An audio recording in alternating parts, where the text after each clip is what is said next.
আমি আপনাকে একটা প্রশ্ন করছি, আপনি কি ভারতীয়? নিশ্চয়ই বলবেন হ্যাঁ। এবার যদি জিজ্ঞেস করি কি প্রমাণ আছে, আপনি হয়তো বলবেন আধার কার্ড আছে, ভোটার কার্ড আছে, প্যান কার্ড আছে, পাসপোর্টও আছে। কিন্তু যদি বলি এই কাগজগুলোর কোনোটাই নাগরিকত্বের প্রমাণ না, হ্যাঁ, ঠিক এই বিষয়টা নিয়ে এখন দেশ জুড়ে জোর আলোচনা চলছে।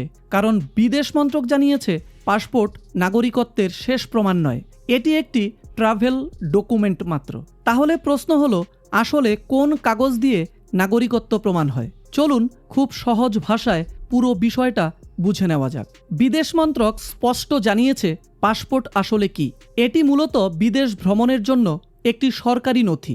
আপনি অন্য দেশে যাবেন, ভিসা করাবেন বা সেখানে নিজের পরিচয় দেখাবেন, পাসপোর্টের কাজ শুধু এইটুকুই।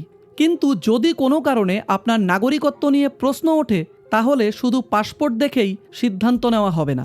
প্রয়োজন হলে আরও কিছু তথ্য ও নথিও দেখাতে হতে পারে। এই বক্তব্য সামনে আসতেই সোশ্যাল মিডিয়ায় নানা ধরনের আলোচনা শুরু হয়েছে। ডকুমেন্ট বা নথিপত্র নিয়ে এমন বিতর্ক অবশ্য এই প্রথম নয়। এর আগেও সরকার স্পষ্ট করেছে আধার কার্ড শুধুমাত্র আপনার পরিচয় এবং ঠিকানার প্রমাণ। ভোটার আইডি আপনাকে ভোট দেওয়ার অধিকার দেয়। রেশন কার্ড শুধু সরকারি দামে রেশন পাওয়ার জন্য। আপনার প্যান কার্ড শুধুমাত্র আয়কর দেওয়ার জন্য। তাহলে নাগরিকত্বের প্রমাণ কোনটি? এই প্রশ্নের উত্তর লুকিয়ে আছে 1955 সালের নাগরিকত্ব আইনে।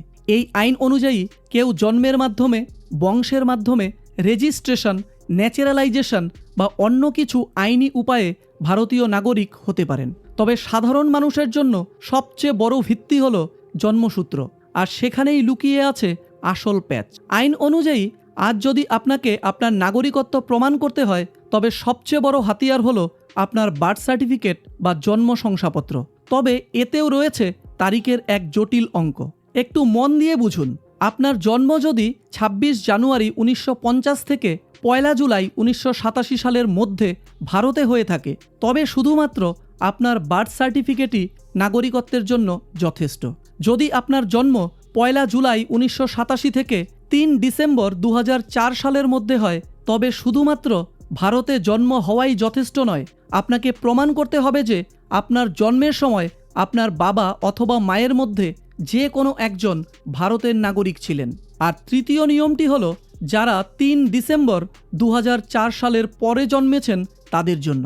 তাদের প্রমাণ করতে হবে যে তাদের বাবা মা দুজনেই ভারতীয় নাগরিক, অথবা তাদের কেউ অবৈধ অনুপ্রবেশকারী নন। তাই নাগরিকত্বের প্রশ্নে একটি কাগজ নয়, আইন অনুযায়ী প্রয়োজনীয় তথ্য ও নথি মিলিয়ে দেখেই তবেই আপনাকে নাগরিকত্ব দেওয়া হবে। তাহলে সহজ কথায় বিষয়টা হলো, নিজের জন্ম সংক্রান্ত নথি এবং অন্যান্য গুরুত্বপূর্ণ সরকারি কাগজপত্র যত্ন করে সংরক্ষণ করে রাখাই ভালো। আপনার কি মনে হয়, এই নিয়ম কি সাধারণ মানুষের জন্য আরও জটিলতা তৈরি করবে? কমেন্ট করে আমাদের জানান। দেখতে থাকুন দ্য স্কিম নিউজ বাংলা। ধন্যবাদ।